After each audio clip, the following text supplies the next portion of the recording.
যাতে ওই বিয়ে বাড়ির রান্না করা ক্যাটারিংদের খুঁজে বের করে, তাহলেই তারা কিডন্যাপারের খোঁজ পাবে। হ্যাপির কথা শুনে গীতও তাড়াতাড়ি তার লোকেদেরকে ইনফর্ম করে দেয়। এরপরই আমরা দেখি হ্যাপিরা মামা হোটেল নামের একটা রেস্টুরেন্টে গিয়ে পৌঁছায়, অর্থাৎ এটা মামার হোটেল। তবে গীত নিজে হোটেলের ভেতরে যেতে সাহস পায় না, তাই সে হ্যাপিকে একাই ভেতরে যেতে বলে। উপায় না পেয়ে তখন হ্যাপিও গীতকে ভীতু বলে সাহস করে একাই ভেতরে চলে যায়। হ্যাপি টেবিলে গিয়ে বসতে একজন লোক তার সামনে মেনু নিয়ে আসে। সে খাবার অর্ডার না করে ভুলভাল হিন্দি ভাষায় লোকটাকে বলতে থাকে যে সে একজন মেয়ের খোঁজে এসেছে যাকে কিডন্যাপ করা হয়েছে। তারপর হ্যাপি লোকটাকে বিয়েট্রিসের একটা ছবি দেখায়। এইবার তো লোকটা ছবি দেখেই হ্যাপির দিকে তাকায়, আর তাকে কোনো জবাব না দিয়েই ছবিটা নিয়ে সেখান থেকে চলে যায়। হ্যাপি ভাবে হয়তো লোকটা বিয়েট্রিসের ছবি আরো কাউকে দেখাতে গিয়েছে যে তারা তাকে চেনে কিনা, তাই সে আরামে টেবিলে বসে থাকে। তখনই হ্যাপির চোখ যায় সেই দিনের ওই মেয়েটার উপর, যার নাম রূপা। রূপাই রেস্টুরেন্টের একটা কোণা থেকে হ্যাপির উপর নজর রাখছিল। সে হ্যাপিকে দেখে ডাকতে যাবে, তার আগে ওই লোকটা হ্যাপির কাছে আসে। হ্যাপি তখন লোকটার হাতে একটা ট্যাটু দেখতে পায়, তবে কিছু বলার আগে লোকটা কোনো কিছু না বলে হ্যাপিকে রেস্টুরেন্ট থেকে বের করে দেয়। এসবের কারণ তো হ্যাপি নিজেও বুঝতে পারে না। সে বাইরে আসতেই গীত হ্যাপির সামনে আসে আর জিজ্ঞেস করে সব ঠিক আছে তো। হ্যাপি তো তখন তার সাথে খুব রাগারাগি করতে থাকে, তবে এরপরই হ্যাপি তার পেছনে রূপাকে দেখে, তাই সে তার সাথে গিয়ে কথা বলার চেষ্টা করে। আর ট্রেনিং অনুযায়ী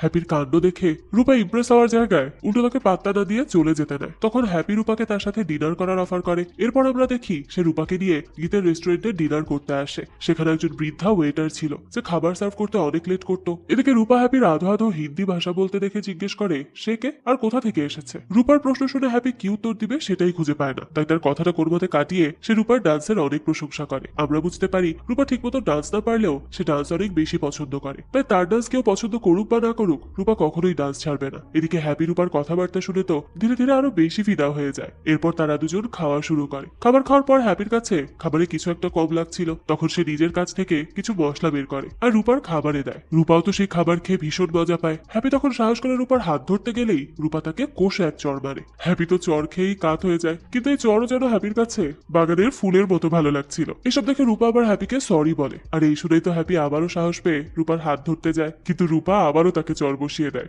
এই সিনটা অনেক বেশি ফানি ছিল। অন্যদিকে আমরা মামাকে দেখতে পাই। মামা তার রান্নাঘরে মনোযোগ দিয়ে রান্না করছিল। তখন তার রেস্টুরেন্টের ওই লোকটা আসে মামার কাছে আর সারাদিনের সব হিসাব নিকাশ দিয়ে শেষে সে মামার কাছে বিয়েট্রিসের ছবিটা দেয় আর জানায় একজন অপরিচিত ছেলে এসেছিল আর এই ছবিটা দিয়ে মেয়েটার ব্যাপারে জানতে চেয়েছে, কিন্তু তারা তাকে বের করে দিয়েছে। মামা তখন ছবিটার দিকে তাকিয়ে হাসতে থাকে। এরপর একটা বক্স বের করে যেখানে লেখা ছিল গুড ওয়ার্ক কাটলেট। এরপর মামা ওই বক্স থেকে একটা কাটলেট বের করে লোকটাকে দেয় আর বলে বাকি কি করতে হবে সেটা তো তারা জানেই। মামার কথা শুনে লোকটা মাথা নাড়িয়ে সেখান থেকে চলে যায়। সেদিন রাতে হ্যাপি গীতের সাথে অনেক রাত পর্যন্ত ড্রিঙ্ক করে আর মাতাল হয়ে কোনো মতে নিজের রুমে এসে পৌঁছায়। আশেপাশে কি হচ্ছে না হচ্ছে সেটার কোনো খেয়ালই ছিল না তার। তখনই আমরা হ্যাপি রুমে রেস্টুরেন্টের লোকগুলোকে দেখতে পাই, অর্থাৎ মামার লোকেরা। তারা এখানে এসেছে হ্যাপিকে ধরে নিয়ে যেতে। হ্যাপি তখন মাতাল হয়ে উল্টোপাল্টা কথা বললে লোকগুলো তো তাকে মারতে যায়। তখনই হ্যাপি সবাইকে থামিয়ে হাসতে হাসতে বলে সবাই একসাথে অ্যাটাক করে না, গুন্ডারা সবসময় এক একজন করে আসে, এটাই মুভির রুলস। হ্যাপি তার ট্রেনিং এর সময় হিন্দি মুভি দেখে এসব শিখেছে। তার এসব কথাবার্তা শুনে তো লোকেরা হাসাহাসি করতে থাকে আর সবাই মিলে তাকে মারতে শুরু করে। তখনই রক্সি চলে আসে আর কোনো মতে হ্যাপিকে দিয়ে ওই লোকগুলোর চোখের আড়াল হয়ে যায়, তাই গুন্ডারাও তাকে আর ধরতে পারে না।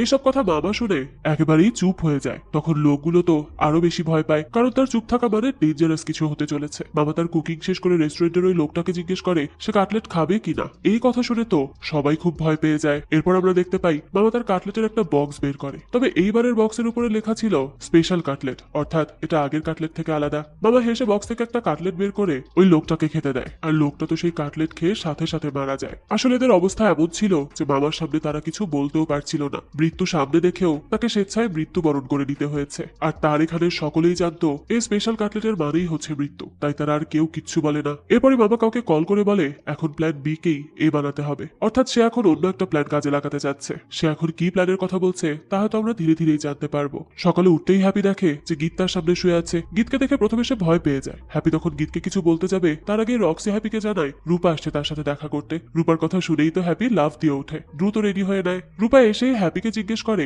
সে তার বাড়িতে গিয়েছিল, তবে অন্য একজন জানালো সে এখানে আছে, তাই সে চলে এসেছে। রূপার কথা শুনে হ্যাপিও তো খুশি হয়। রূপা তখন বলতে থাকে সে অনেক ভেবেছে তার আর হ্যাপির ব্যাপারে, আর এখন সে তার হাতের মজার খাবার খাওয়ার জন্য রেডি, অর্থাৎ সে এখন তার সাথে ডেটেও যেতে চায়। এই সবকিছু শুনে তো হ্যাপি খুব খুশি হয়ে যায়। তাই এবার সে রূপাকে বলে দেয় সে কিন্তু আসলে একজন স্পাই, সে গোপন একটা মিশনের জন্যই এখানে এসেছে। এসব শুনে রূপা তো শুধু তার দিকেই তাকিয়ে থাকে। এদিকে রক্সি একটা প্ল্যান বের করে ফেলে মামাকে খুঁজে বের করার। মামার লোকেদেরকে ফলো করলেই তারা মামা পর্যন্ত পৌঁছাতে পারবে, অর্থাৎ তারা বুঝে গেছে আসল কিডন্যাপার আর কেউ নয় বরং মামা। তো এরপরই প্ল্যান মতো কাজ শুরু হয়ে যায়। রাতে একটা পার্টি ছিল আর সেই পার্টিতেই রূপা নেচে নেচে নেচে সবাইকে ব্যস্ত রাখার চেষ্টা করছিল, তবে সবাইকে ব্যস্ত রাখা যাচ্ছিল না। তাই হ্যাপিরাও মামার লোকেদের কাছে ট্র্যাকার লাগাতে পারছিল না। এসব দেখে হ্যাপি এবার নিজেই চলে যায় স্টেজে আর রূপার সাথে মিলে নাচতে থাকে। এবার তো সবাই তাদের নাচ পছন্দ করে। সেই সময় হ্যাপি রূপার কোমরে একটা ট্যাটু দেখতে পায়, যে সেম ট্যাটু সে মামার লোকের হাতে দেখেছিল। এই সব কিছু নিয়ে হ্যাপি বুঝতে পারে যে কিছু তো একটা ভুল হচ্ছে। তাই মিশন পূরণ হওয়ার আগেই হ্যাপি সেখান থেকে চলে যায়, কিন্তু ওয়াশরুমে গিয়ে দাঁড়াতেই তাকে কেউ একজন আঘাত করে অজ্ঞান করে ফেলে। এরপর সে ধীরে ধীরে চোখ খুলেই দেখে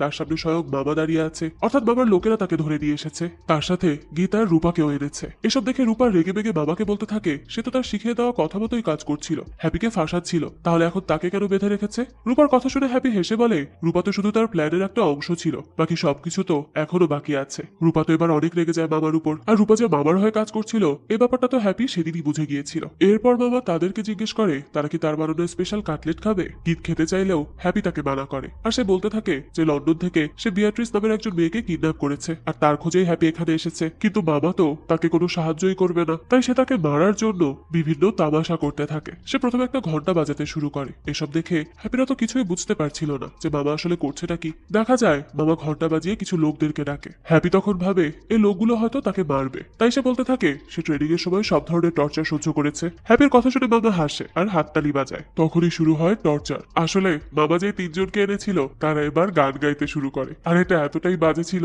যে হ্যাপিদের সহ্য হচ্ছিল না, তাদের তো কান ঝালাপালা হয়ে যাচ্ছিল। আর এই অদ্ভুত টর্চার টানা 3 ঘন্টা ধরে চলতে থাকে। হ্যাপি আর সহ্য করতে না পেরে বলতে থাকে এসব বন্ধ করতে, আর মামা কি চায় সেটাও জানাতে বলে। মামা তখন সবকিছু বন্ধ করে আর বলতে থাকে তার যেটা দরকার সেটা তার সামনেই আছে, অর্থাৎ সে হ্যাপির কথাই বলছে। তার কথা শুনে হ্যাপি অবাক হয়ে যায়। সে তো এখানে এসেছে একজন এজেন্ট হিসেবে বিয়েট্রিসকে বাঁচাতে, তাহলে মামা হ্যাপিকে কোন কারণে চাইবে? মামা বলতে থাকে সে অনেক বছর ধরেই তাকে ধরার অপেক্ষা করছে, আর এই অপেক্ষা করতে করতে সে একটা বিজনেসেও জড়িয়ে পড়েছে, আর সেই জন্যই সে বিয়েট্রিসকে খুঁজে পেয়েছে। আর এখন হ্যাপিও তার সামনে। হ্যাপি তাকে কিছু বলতে যাবে তার আগেই মামা ছুরি দিয়ে হ্যাপির একটা আঙুল কেটে দেয়। হ্যাপি তো সাথে সাথে ভয়ের চোটে অজ্ঞান হয়ে পড়ে, আর সেখানে সবাইও অনেক বেশি ঘাবড়ে যায়। এরই মাঝে মামার একটা কাজ পড়ে যাওয়ায় সে সেখান থেকে চলে যায়। তখনই গীত তাড়াতাড়ি করে হ্যাপিকে ডেকে ওঠায় আর প্ল্যান করতে থাকে তারা কিভাবে এখান থেকে বের হবে, কিন্তু হ্যাপি তো তার আঙুল দেখে আবারও অজ্ঞান হয়ে যায়। গীত আবারও তাকে উঠালে তারা প্ল্যান করে তারা একসাথে চেয়ার সহ উঠে দরজা ভেঙে বেরিয়ে যাবে, কিন্তু রূপার কাছে এই প্ল্যান ফেল হবে বলে মনে হচ্ছিল, তাই তারা তাদের দড়ি খোলার চেষ্টা করে। এর মধ্যে মামা চলে আসে। এবার তার কাছে জিবি সেই গানটা ছিল যেটা দিয়ে সে হ্যাপিকে মারবে। তবে হঠাৎ করে পুরো বাড়ির লাইট অফ হয়ে যায় আর সবকিছু অন্ধকার হয়ে যায়, কেউ কাউকে দেখতে পারছিল না। আর সেই সুযোগে রূপা তার দড়ি খুলে বেরিয়ে এসে মামার কাছ থেকে গান ফেলে দেয় আর সবাইকে মারতে থাকে। এরপর হ্যাপিও তার বাঁধন খুলে সবার আগে তার কাটা আঙ্গুল খুঁজতে থাকে। রূপা তখন সবাইকে মেরে হ্যাপিকে সেখান থেকে চলে যেতে বলে, তারাও চলে যায়। তবে হ্যাপি তখন সেখান থেকে বের হয় না, সে তার আঙুল খুঁজতে থাকে। সে সময় মামার একটা লোক এসে হ্যাপির কাটা আঙুলের সামনে দাঁড়ায় আর সেটা পা দিয়ে পিষে ফেলে। এটা দেখে হ্যাপি এবার অনেক কষ্ট পায়, কারণ এই আঙুলটা দিয়ে সে সবসময় মজার মজার খাবার টেস্ট করতো। তাই সে নিজের রাগ কন্ট্রোল করতে না পেরে নিজের পকেট থেকে মরিচের গুঁড়া বের করে আর লোকটার মুখে চিটিয়ে দেয়। এভাবে করে সবার সাথে ফাইট করে হ্যাপি কোনো মতে সেখান থেকে বেরিয়ে আসে। সে বেরিয়ে আসতেই রূপা আর গীত মিলে হ্যাপিকে নিয়ে সেখান থেকে চলে আসে। সামনে তারা রক্সিকে দেখতে পায়। এর মানে রক্সি সার্ভার হ্যাক করে পুরো বাড়ির লাইট অফ করেছিল। এদিকে বেঁচে ফিরে হ্যাপিরা সবাই স্বস্তির নিঃশ্বাস ফেলে। তখন হ্যাপি রূপার দিকে তাকিয়ে বলে সে তার সাথে ধোঁকাবাজি করেছে। এই বলে সে আবারও অজ্ঞান হয়ে সেখানেই পড়ে যায়। হ্যাপির যখন জ্ঞান ফেরে তখন সে তার সামনে 3 জন মহিলা পুলিশ অফিসারকে দেখতে পায়। হ্যাপির সাথে রক্সি আর গীতও ছিল। হ্যাপি পুলিশদের দিকে তাকিয়ে বলে তারা কারা? আসলে তারা আগে থেকে হ্যাপিদের ফলো করছিল, তারা হ্যাপিদের ব্যাপারে সবকিছু জানে। তবে সবচেয়ে অবাক করা বিষয় হলো যখন আমরা জানতে পারি রূপার সম্পর্কে। আসলে রূপা শুধু একজন ডান্সার আর মামার লোক ছিল না, সে একজন ইন্ডিয়ান সিক্রেট সার্ভিস কোম্পানির এজেন্ট ছিল। হ্যাপি এই কথা জানতে পেরে হা করে তাকিয়ে থাকে। রূপা একজন সিক্রেট এজেন্ট সেটা হ্যাপি ধরতেই পারেনি। এরপর পুলিশ জানায় মামা তার বাবা মারা যাওয়ার পর তার বাবার সব ব্যবসা নিজের করে নেয় আর এখন নিজেও পুরো গোয়ার ডন হয়ে যায়। আর সেই জন্যই তারা রূপাকে হায়ার করেছে মামার আশেপাশে থাকার জন্য, যাতে তারা সব সিক্রেট ইনফরমেশন জানতে পারে। আর তাদের কাছে খবর এসেছে মামা ধামাকাদার কিছু করতে যাচ্ছে, আর সেটা খুব বাজে প্রভাব ফেলবে পুরো ইন্ডিয়াতে। তাই তাদের মিশন এখন মামা কি করতে যাচ্ছে সেটা জানা, আর সেটা কমপ্লিট হওয়ার আগেই বন্ধ করে দেওয়া, যাতে মামা কোনো খারাপ কিছু করতে না পারে। পুলিশদের কথা শুনে হ্যাপি জানায় সেও তাদেরকে সাহায্য করতে চায়। তখন একজন পুলিশ জানায় তাকে আগে থেকে এখান থেকে বাদ দেওয়া হয়েছে, অর্থাৎ হ্যাপি পুলিশদের মিশনে কাজ করতে পারবে না। পুলিশের কথা শুনে হ্যাপি বলে সে তাদেরকে সাহায্য করতে পারবে, কারণ তার কাছে ইনফরমেশন আছে। হ্যাপির কথা শুনে এবার পুলিশরা জানতে চায় কি ইনফরমেশন। হ্যাপি বলে সে মামার বাড়ির বাইরে একটা গুদাম দেখেছে, সেখানে অনেকগুলো বক্স ছিল, আর তার কাছে মনে হয় ওই গুদাম ঘরের ভেতরে ভেতরেই কিছু একটা আছে। হ্যাপির কথা শুনে এবার পুলিশগুলো ফিসফিসিয়ে কিছু একটা নিয়ে আলোচনা করে। এরপর তারা হ্যাপিকে বলে হ্যাপির এজেন্সি আর ইন্ডিয়ার এজেন্সি কোলাবোরেশন করার জন্য রাজি আছে, অর্থাৎ পুলিশরা এখন তাদের এজেন্সির সাথে নিয়ে কাজটা করতে রাজি হয়ে যায়, যাতে করে হ্যাপির বিয়েট্রিসকে বাঁচানোর মিশনটাও সম্পূর্ণ হয়। আবার পুলিশদের মামাকে ধরাটাও সহজ হয়ে যায়। এ কথা শুনে